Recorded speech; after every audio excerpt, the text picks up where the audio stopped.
Imufano wa mzombani lwei akushe kona ni amijelo Ingisa nini mijelo lishinishi wana kalakaya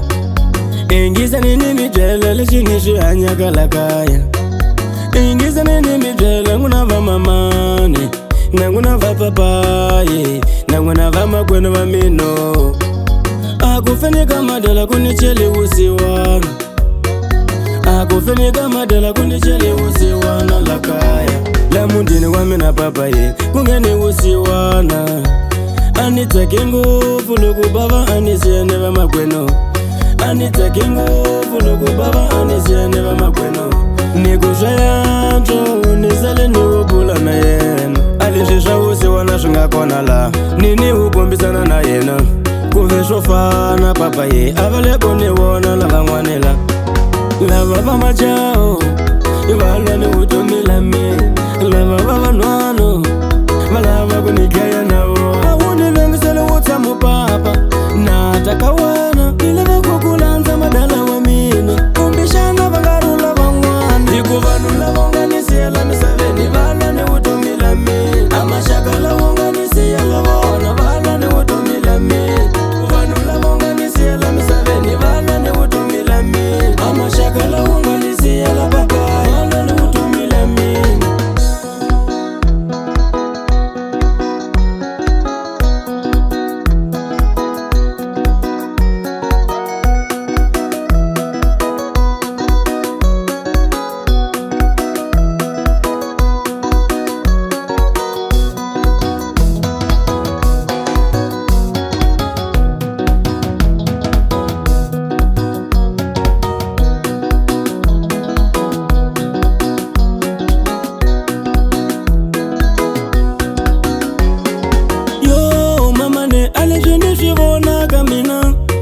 Yo, papa ye, alejinishi anyaga mina Mingasi minikaya vama kwenu vamina Minikaila shavatwale Mingasi minikaya vama kwenu vamina Minikaila titombale Alejisha titomba vabavu Shenani venye vashona Alejisha titomba vama kwenu Shenani venye vashona Ula waiti ingela shahino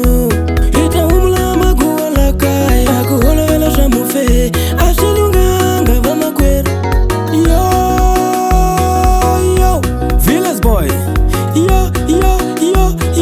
Yo,